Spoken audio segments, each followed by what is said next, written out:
Shapiro, you an agitator? Not as far as I'm aware. So I think that some of what's been said does mini-skirt the debate. Mr. Krishnamurthy, I got it right.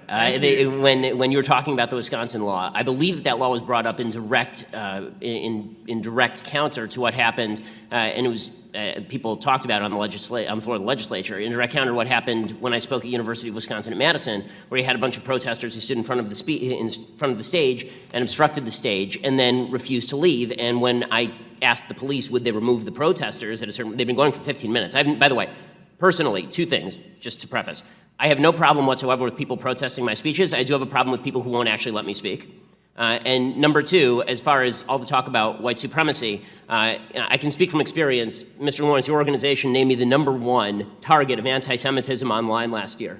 So I have a trophy at my house that says #1 hated Jew in America. So I'm totally familiar with the level of vitriol that's become common in our politics. But one of the things that's a problem, and I think we have to be careful about, is when we say leave it to the administrators, and then the administrators do what they did at UW, which is the police. I said to the police, "Will you remove these protesters?" And the police said, "We have been told by the administration that if we remove the protesters, we are to shut down the event entirely. So we can't remove the protesters." We literally had to wait until they just got tired and walked out, basically. When that's the response of the administration, shouldn't there be some sort of repercussion for that? Because what I'm seeing is a heckler's veto that's taking place on campus. What I'm seeing is people who are not engaging in free speech designed to enrich the debate, but in order to shut down the debate. And there have to be some sort of ramifications for people who are actually committing trespass. I mean, this is not a question of free, everyone is trying to focus in on this term hate crime and hate speech. But the important part of those phrases is not the first word. It's speech versus crime. So if there's a crime that's being committed, we're all in agreement. If somebody commits a crime and they're speaking of an imminent threat to somebody, of course that's a crime. But that has very little to do with the hate and a lot more to do with the crime as to whether that's prosecuted, because hate speech is not prosecutable, nor should it be policed by the campus.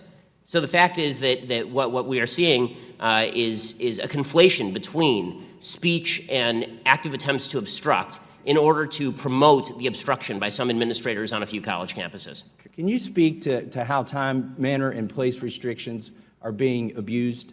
So most obviously, UC Berkeley did that with Ann Coulter, where they kept moving around her room and they kept saying they didn't have rooms available.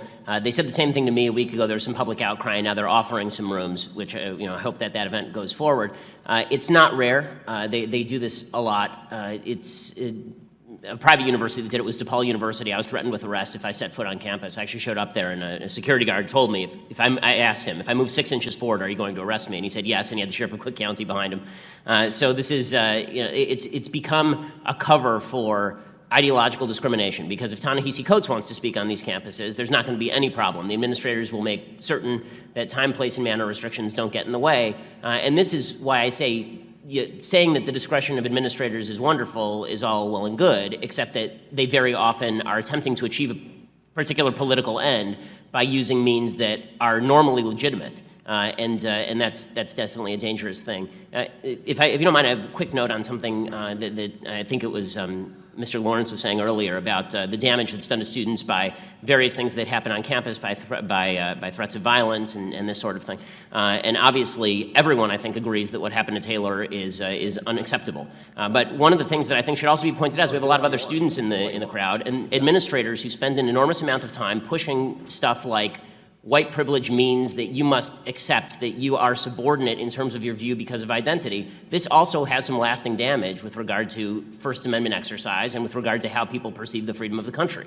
And I understand that this is universally held belief among university educators that we have to accept the guilt of particular races or particular sexual orientations for discrimination that's happened in the past. But when you teach a bunch of 18 and 19-year-old people this, you shouldn't be surprised when, #1, they go into hiding with their viewpoint, or #2, they become frustrated.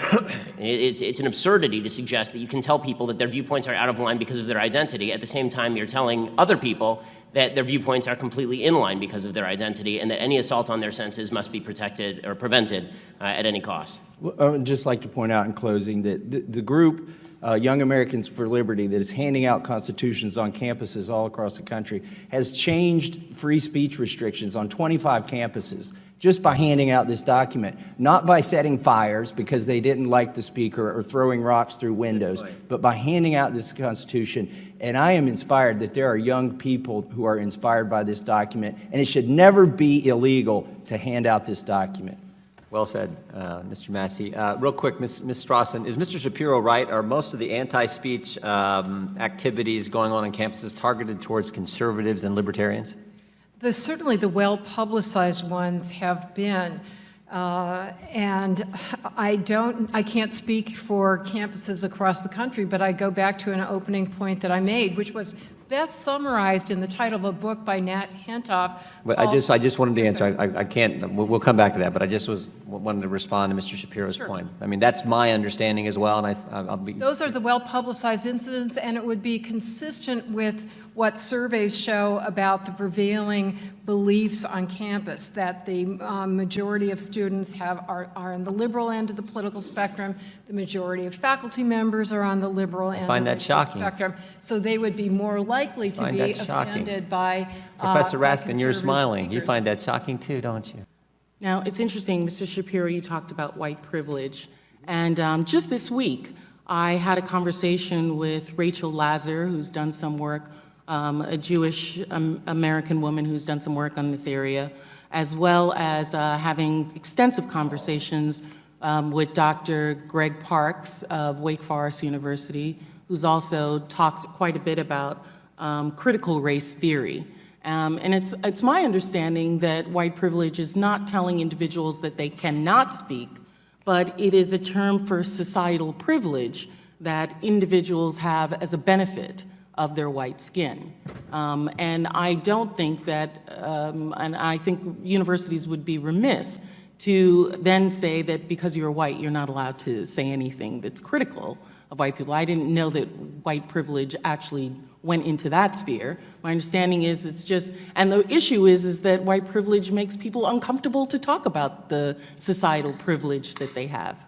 Well, to me, what I say on campuses all the time is if you want to cite instances of racism that we can all find and fight together, that's something that I'm more than willing to stand next to you and fight, because that's obviously stuff that we should fight together. But when you just say that there is a white privilege out there in the ether and that by dint of birth your skin color generates for you an advantage, what you're really saying to people is that your view is less valuable because you have not experienced what I've experienced. And that is an identity argument, that's a character argument, that's not a rational political argument that can actually be taken on in any way. It's more of a cudgel and a club than it is an attempt to open a discussion. Well, I think it's a demonstrable evidence that through society's demographics that being white has societal privileges that being black does not. But we can talk about how that manifests, because that's I'm more also interesting, interested in what you just said now, is that you would stand next to anyone who has this. So, Mr. Shapiro, my question to you is, for Ms. Dunston, the tying the noose around the campus and writing messages that target African-American young students, would you consider that hate speech, and then would you stand next to her and fight for her? As I say, against that? This is the first I'm hearing about it, honestly, but... Really? Yeah, but from hearing about it, maybe because it's local, I mean, I'm from LA. But in any case, I'm more than happy to stand alongside her and fight whatever group was responsible for this. Not only more than happy, I mean, you're talking about the alt-right. Again, I was the #1 target of anti-Semitic harassment from the alt-right last year. So I'm more than happy to do all that. And I think there's one more distinction that has to be made. When we talk about cases like Taylor's, they're horrific, and the administration is siding with Taylor. Okay, the administration is doing the right thing by Taylor, or trying to do the right thing by Taylor, as they should be. And I think that we need to make a distinction between cases where the administration is actively participating in the suppression of speech and cases in which the administration is trying to do the right thing in order to punish people for application of crime. The gentleman.